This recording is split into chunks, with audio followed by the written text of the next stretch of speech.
sahabatku, rakyat Indonesia.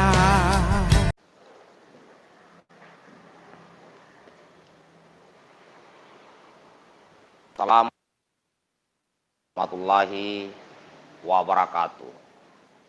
Salam hormat sahabatku semuanya. Siang ini saya tampil lagi di depan saudaraku. Ini adalah kisah yang keempat ya. Kisah yang keempat bersama Imam Besar Habib Rizik Syihab 11. Yang dimana dari sinilah saya semakin mantap untuk menjalankan revolusi ekonomi, saudara-saudara. Baiklah, sebelumnya saya minum kopi dulu dan saudaraku juga tolong.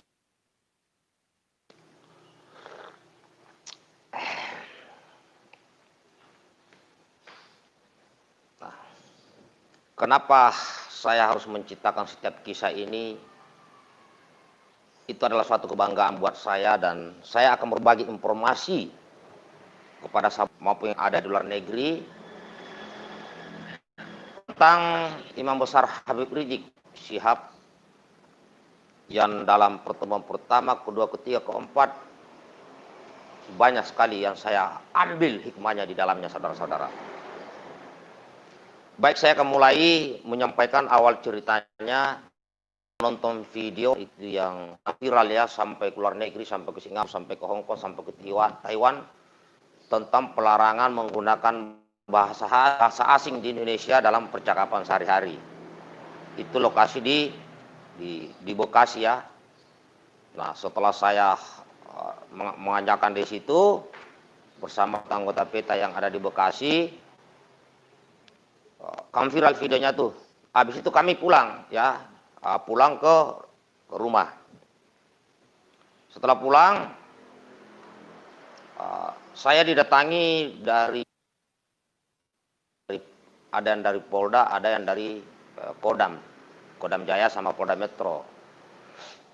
Ada utusannya mendatangi saya terkait penyampaian saya tentang pelarangan bahasa asing di Indonesia, termasuk bahasa Cina dalam kehidupan sehari-hari. Karena kita punya bahasa, yaitu bahasa Indonesia. Ya cuman sharing aja lah. Kenapa ditanya kenapa berbicara seperti itu? Saya bilang saya cinta bahasa Indonesia. Saya cinta bahasa Indonesia. Oke, singkat.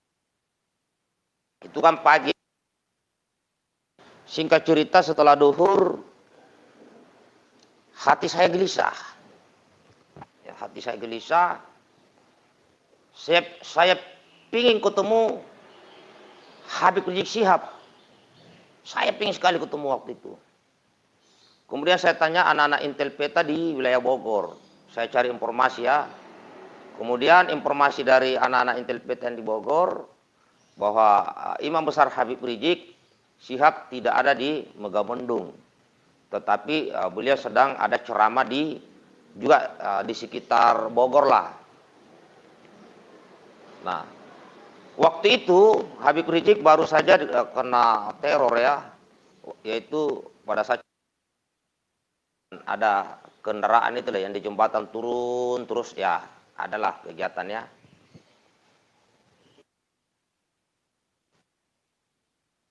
Saya termenung, tapi kok kuat sekali bahwa energi saya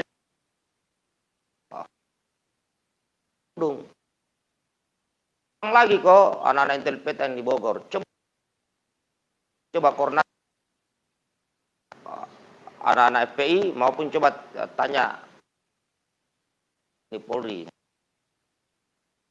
Kan Intel PETA ini kan jaringannya luas juga ya. Nah, ya. Karena tekanan bahwa keyakinan bahwa saya langsung minta kepada pimpinan PETA Jawa Barat, Nur Hadi waktu itu, sekarang lagi sekolah di Cibinong. Ya, itu. Pak Nur Hadi. Beliau pimpinan Peta Jawa Barat. Saya bilang, tolong siapkan kendaraan kita ke Makau. Akhirnya kami siapkan mobil, berangkatlah ke Megamendung. Dan saya belum pernah ke sana. Saya hanya nyari lokasi di map. Pas jalan kita naik, ya kan. Kenapa saya tidak mau bertanya kepada siapapun di luar orang-orang yang saya percaya? Karena saya tahu situasi saat itu Habib Rizik sedang diancam ya, dalam ancaman besar. Maka kehadiran saya juga tidak boleh ada yang tahu ke sana. Maka saya batasi hanya orang-orang Peta. Saya juga minta perwakilan Peta Jakarta untuk ikut ya, untuk ikut walaupun dia di belakangan. Jadi kami atur jarak. Siapa yang berangkat duluan, nanti siapa yang di belakang, nanti titiknya di mana, saling memantau lah seperti itu. Nah, kemudian kami berangkat, rupanya naik ke Megamendung itu kan nanjak. Nah, sampailah ke pos FPI. Ada di pos FPI. Dari mana? Saya nggak nanya bahwa saya mau ketemu Habib, nggak. Nah, mau kemana Pak? Sudah ada undangan di dalam. Angkatlah, jalanlah kami, jalan. Tersesatlah mobil ini kejauhan ya, kebablasan. Kita mundur lagi.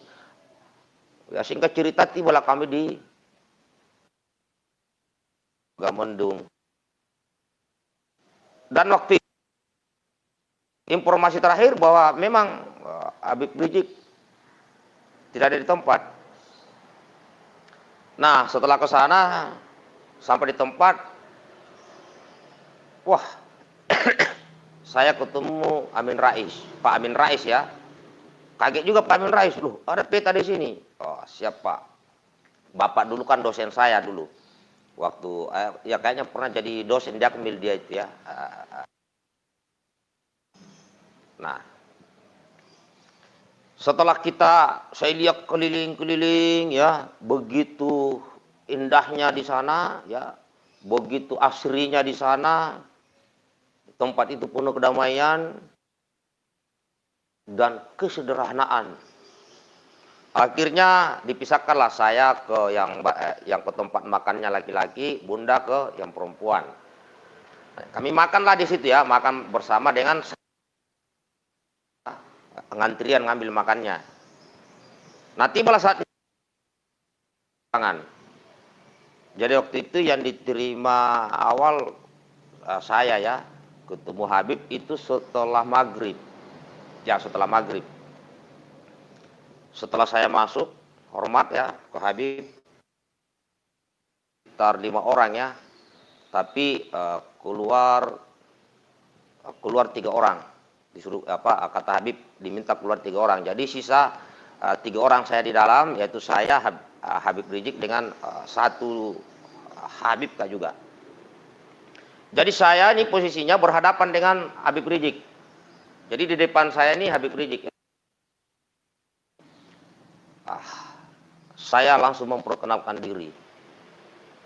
Ya, istri saya bersama dengan istrinya imam besar ya di. Saya langsung sampaikan ke Habib. Habib, saya sudah monitor peristiwa beberapa hari lalu yang mobil itu ya, yang ada hampir cipta kondisi yang di jembatan, saya sudah monitor. Maka saya harus meyakinkan, saya harus ketemu Habib dulu. Ya. Terus selain itu kedatangan saya ke sana Habib mau memantapkan diri dalam perjuangan. Ya, tanpa siapapun di belakang saya kecuali keyakinan saya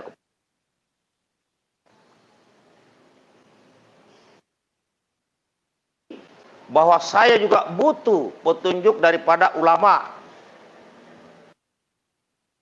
3 kali bahwa saya harus menghadap ini yang keempat.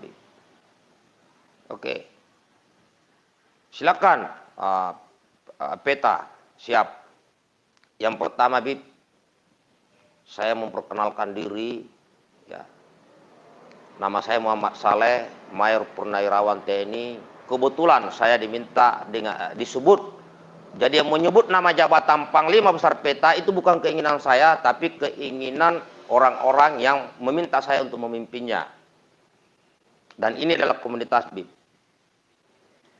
Pertanyaan saya yang pertama kepada Habib adalah, benar nggak riwayat, ada sebuah riwayat yang mengatakan di antara 10 sahabat Nabi yang dijamin masuk surga, 9 ekonomi. Pertanyaan saya ke Habib waktu itu, hai Habib, benar nggak ada sebuah cerita, ini memantapkan, benar nggak riwayat yang mengatakan di antara 10 sahabat Nabi yang dijamin masuk surga, 9 orang diantaranya adalah pakar ekonomi, ahli ekonomi, pedagang. Apa jawaban beliau? Riwayat itu tidak salah.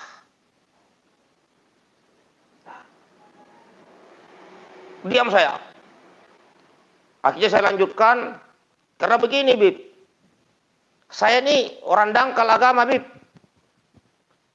Sedangkan Habib Rizik, Habib adalah keturunan cucu langsung Rasulullah Sallallahu Alaihi Wasallam. Sedangkan saya enggak, tapi ada sedikit kebanggaan saya Bib.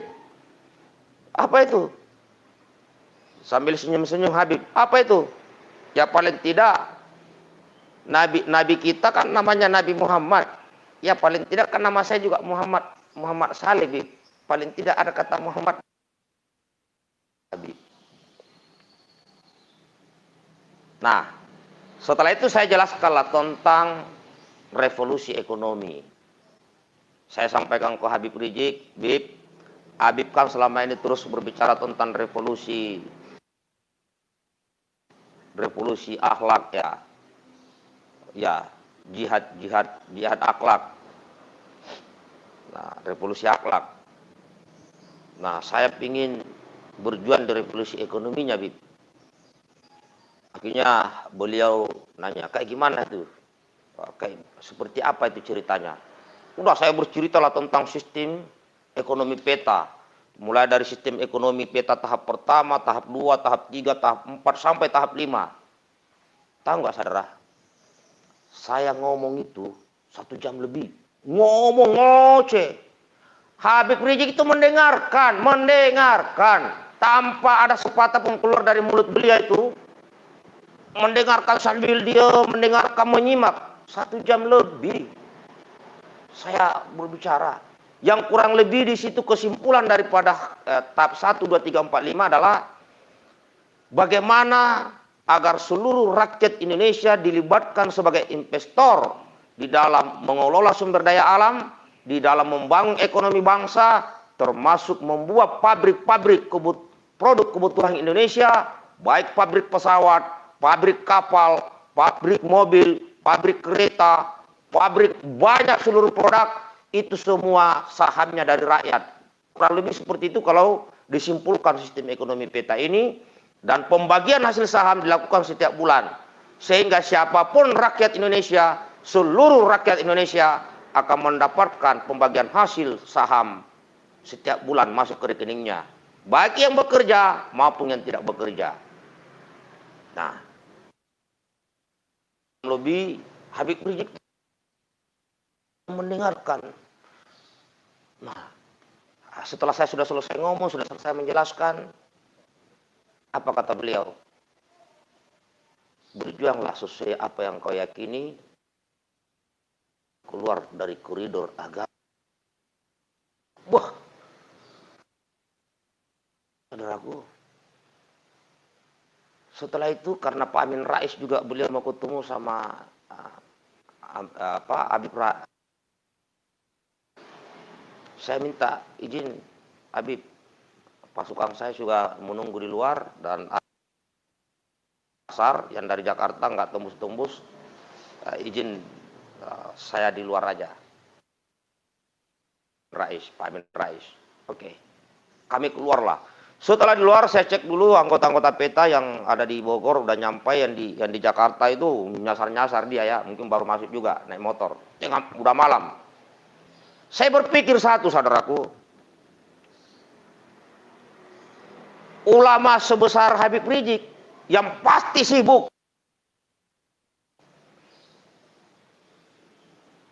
mau mendekarkan apa saya ngomong. Waktunya lama, mau mendengarkan. Tidak ada saya disanggah satu huruf pun tidak ada. Inilah yang membuat saya semakin mantap, saudaraku, dalam berjuang. Maka sejak itu saya mulailah membuat di setiap aksi.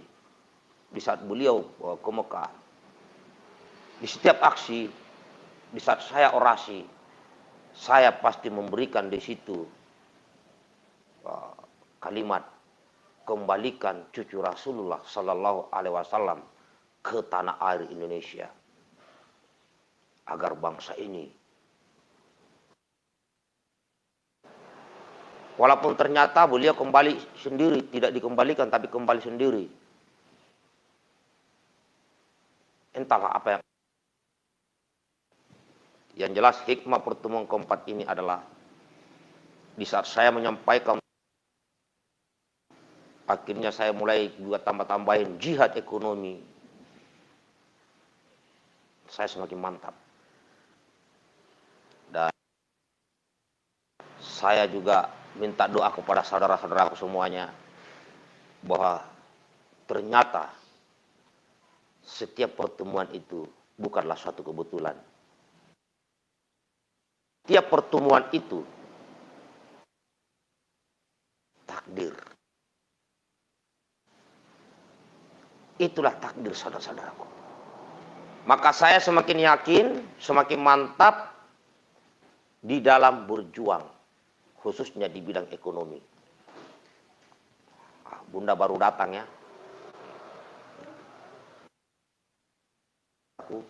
Karena apa? Selama ini saya merasa nggak ada orang-orang yang saya anggap itu besar, nggak ada. Karena yang saya pimpin ini adalah saya harus ke bawah, terus orang-orang yang frustasi, orang-orang jalanan, sebagian besar aktivis-aktivis militan, seakan-akan bahwa ini saya tidak bisa bergerak seperti ini sendiri, tapi saya harus minta masukan dari ulama. Maka waktu itu saya minta masukan dari Imam Besar Habib Rizik Syihab, dan alhamdulillah itulah yang membuat saya tambah. Jika ekonomi ini kuat,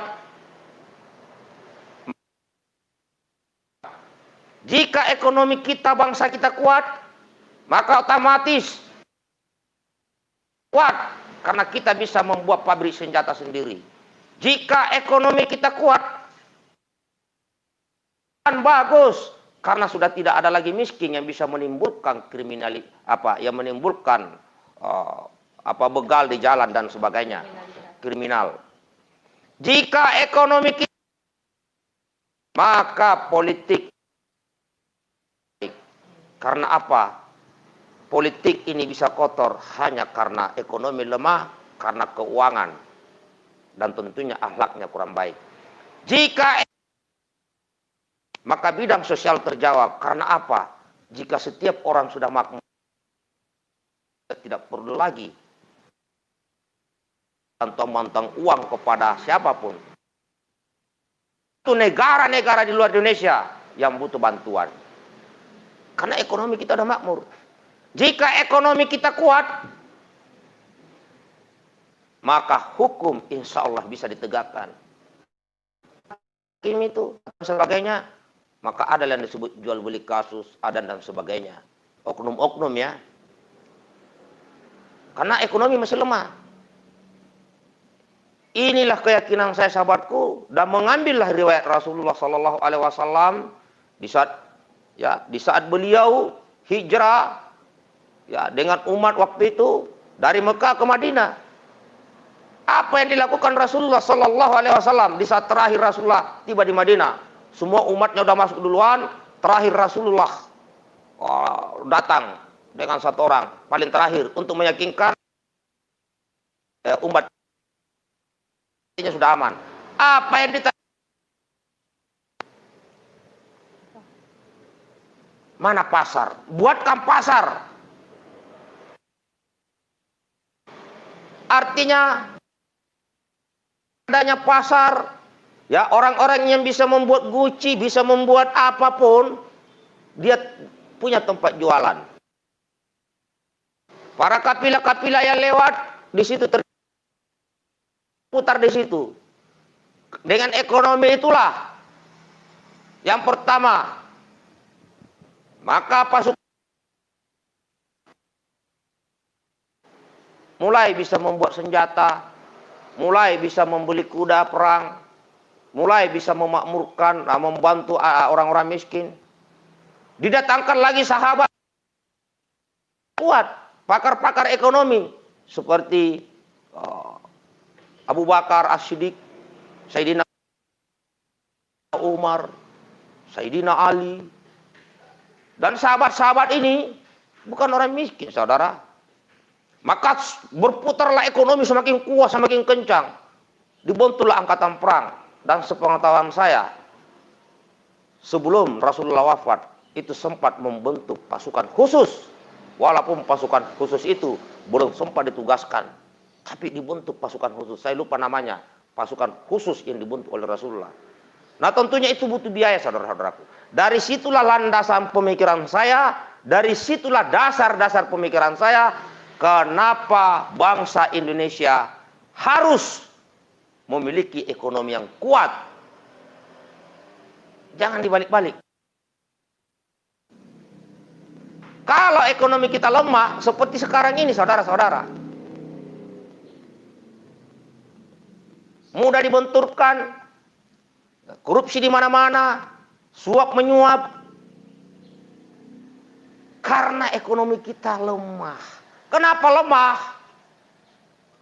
Karena sebagian besar ekonomi kita dikendalikan segelintir orang. Sebagian besar sumber daya alam kita dikelola bangsa asing. Kenapa itu terjadi? Terhadap amanah konstitusi Negara Kesatuan Republik Indonesia, khususnya pasal 33 ayat 3 Undang-Undang Dasar 45, yaitu bunyi, bumi dan air dan kekayaan dikuasai oleh negara untuk sebesar-besarnya kemakmuran seluruh rakyat Indonesia. Namun itu tidak dijalankan.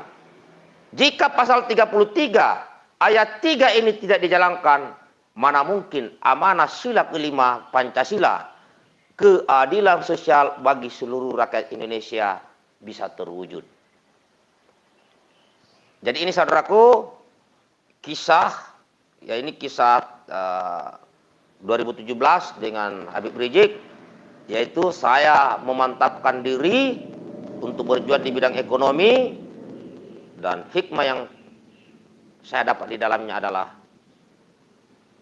Habib Rizik ternyata suka mendengarkan orang.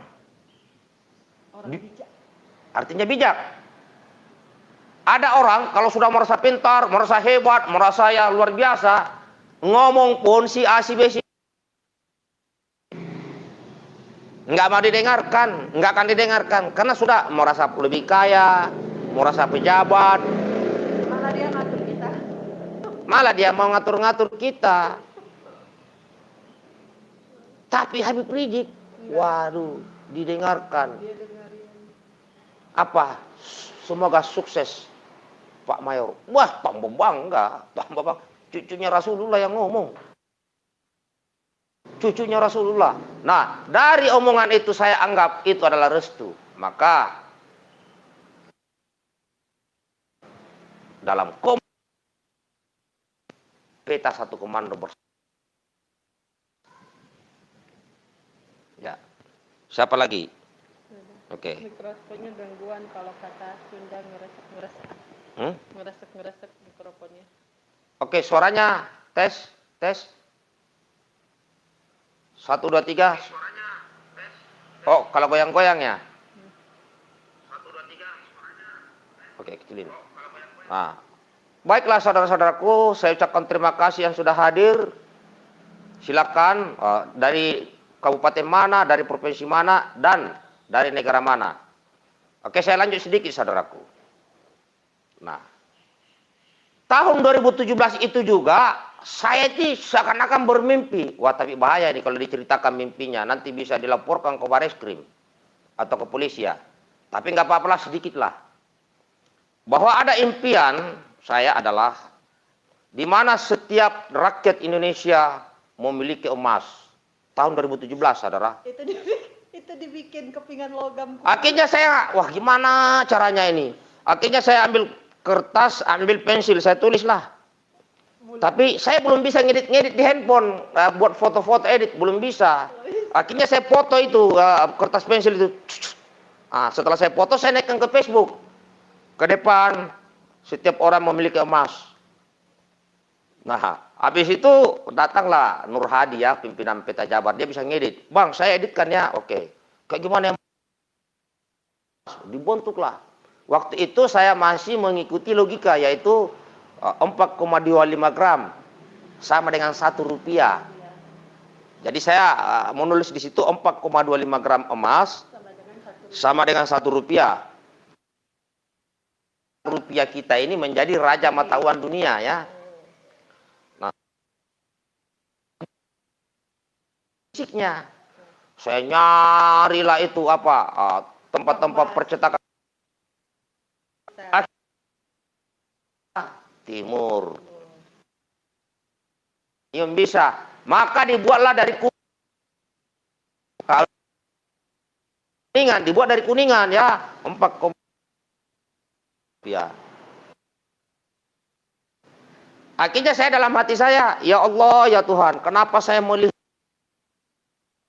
di alam bayangan saya nggak mampu melakukannya di dunia nyata seperti ini, yaitu di mana kelak setiap rakyat, setiap umat, setiap orang memiliki emas.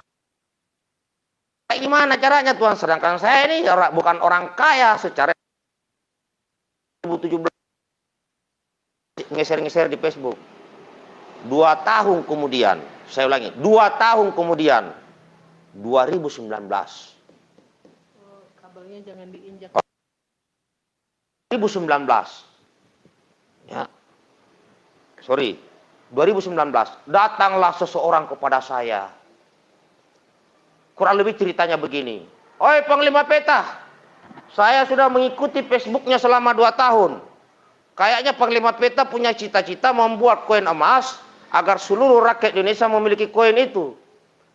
Ya betul, ini bahagian daripada revolusi ekonomi. Mama dengar dulu. Ini bahagian daripada revolusi ekonomi. Alhamdulillah saudaraku, sejak 2019, murni emas koin Peta dicetak.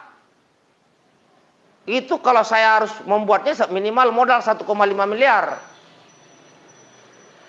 Tapi kata percetakan emas, Panglima Peta dan seluruh orang pengikut Peta, izinnya kalian tidak perlu bayar administrasi 1,5. Ini contohnya, mana contohnya?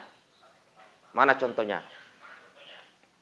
Akhirnya alhamdulillah terjawab di akhir pertengahan 2019. Lahir emas koin Peta. Saya yakin doa saya diterima oleh Allah Subhanahu wa taala begitu cepat. Mana mungkin saya bisa membuat koin-koin emas seperti ini, saudara? Mana mungkin? Dan ini adalah bahagian daripada revolusi ekonomi. Misinya adalah meyakinkan bahwa setiap orang di Indonesia memiliki emas fisik di rumahnya. Maka dibentuklah ukuran yang paling kecil, yaitu 0,05 gram. Harga 70.000 saudaraku sekarang di lapangan. Ini emas. Ini contoh-contoh emas. Nih, ini ada yang 1 gram, ada yang 0,05 gram, 0,1 gram, 0,25 gram, 0,5 gram, ada yang 1 gram, ada yang 2,5 gram, ada 5 gram, dan ada yang 10 gram. Ada yang nanya, Pak Mayor Saleh, Pak Mayor Purnawirawan Muhammad Saleh, terus rencananya kalau punya emas, saya bilang begini, Jika semua rakyat Indonesia sudah punya emas, mulai dari ukuran yang paling kecil 0,05 gram, yang setahun lalu harganya itu 53.000, hari ini harganya sudah hampir 70.000. Berarti yang 0,05 gram ini sudah naik. Harga barang-barang kan naik. Harga emas juga ikut naik. Maka ini selalu seimbang. Antara barang dan emas ini selalu seimbang. Sedangkan nilai mata uang terus jatuh karena diserang inflasi. Dari situ dasarnya saudaraku. Dengan harapan setelah rakyat Indonesia sudah memiliki emas masing-masing, nama mata uang kita tetap rupiah. Tetapi uang kertas itu kita ganti dengan emas, saudara-saudara. Kapan itu? Ya tentunya tidak langsung instan. Kita harus ada undang-undangnya. Kita harus membuat undang-undang baru.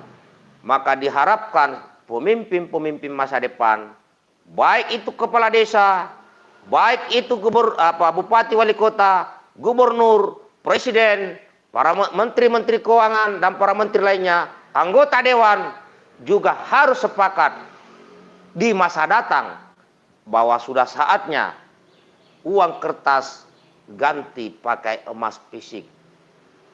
Namanya tetap rupiah. Tuh, minum kopinya dulu. Oke, saudaraku ya, Surya, minum kopinya dulu. Nah. Apa yang terjadi jika mata uang rupiah kita backgroundnya emas?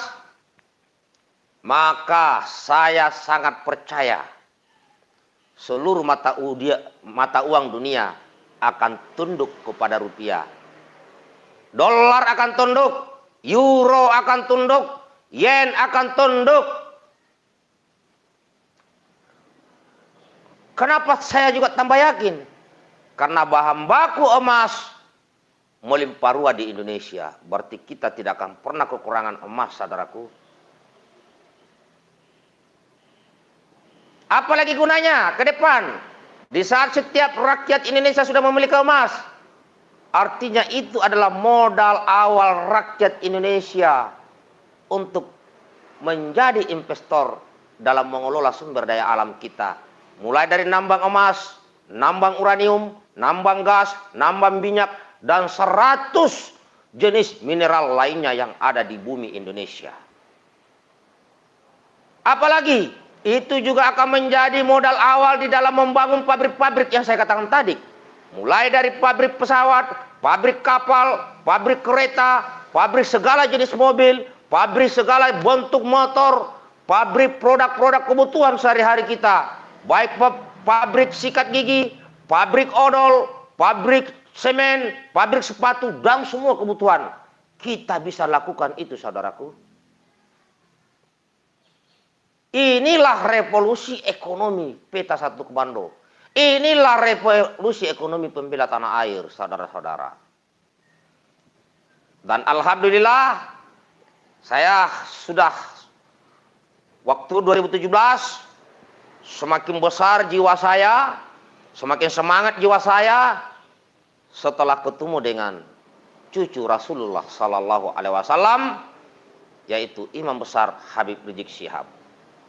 Pesanku kepada sahabatku, ini pesan dari sahabatmu nih, dan pesan ini juga ada di video ketiga, kedua, dan ke-1, tapi di akhir video ini juga saya harus menyampaikan pesan ini. Allah berfirman, Allah menyampaikan perintahnya di dalam Al-Quran agar kita memperhatikan keturunan Rasulullah Sallallahu Alaihi Wasallam. Allah tidak minta yang lain, agar kita yang Muslim khususnya memperhatikan dan jangan mencederai, jangan menghina, mengkhianati cucu Rasulullah. Itu perintah Allah, sahabatku, bagi yang mempercayainya. Karena ini adalah Al-Quran, firman. Nah, ada yang bertanya, Pak Mayor Saleh, bagaimana jika kelak diketemukan keturunan Nabi Muhammad tapi melenceng dari agama? Nah, begini. Kalau saya nih. Ini saya juga mengikuti punyanya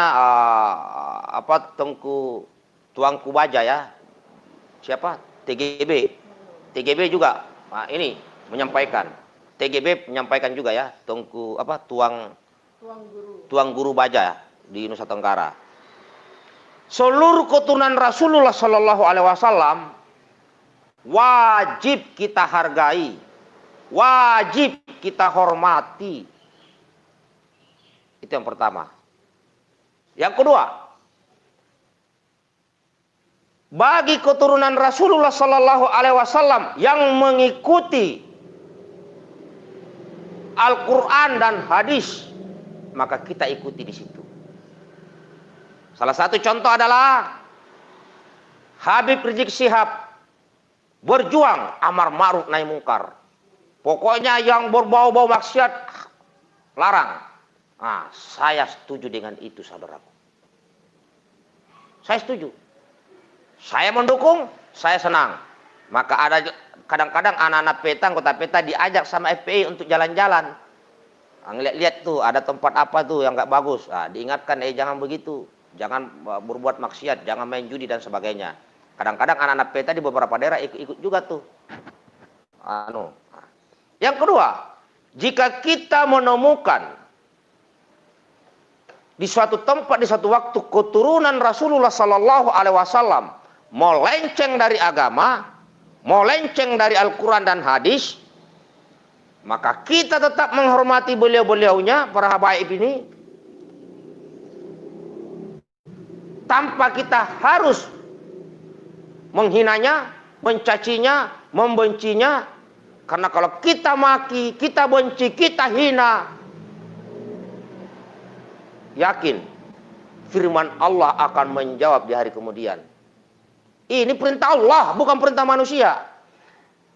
Saya ulangi, jika kita kelak menemukan keturunan Rasulullah Sallallahu Alaihi Wasallam melenceng dari Al-Quran dan hadis, mungkin membawa ajaran-ajaran yang lain yang bertentangan dengan hadis dan Al-Quran, tetap kita menghormati, jangan benci, jangan hina.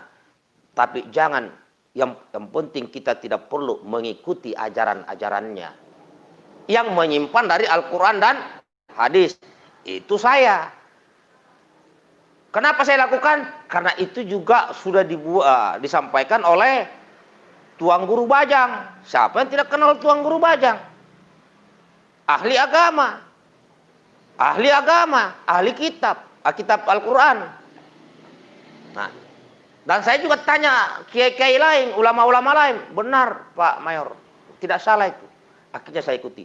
Sehingga saya sampaikan di hadapan sahabatku, saudaraku semua, siapapun saudara, apapun agama saudara, khususnya Muslim.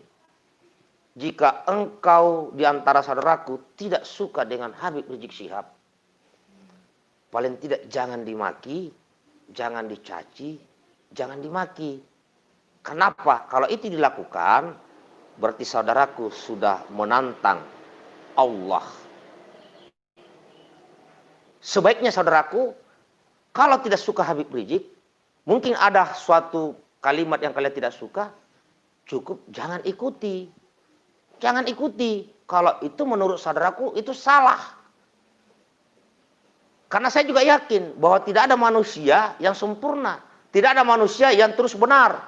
Pasti setiap manusia punya kekurangan dan kekhilafan.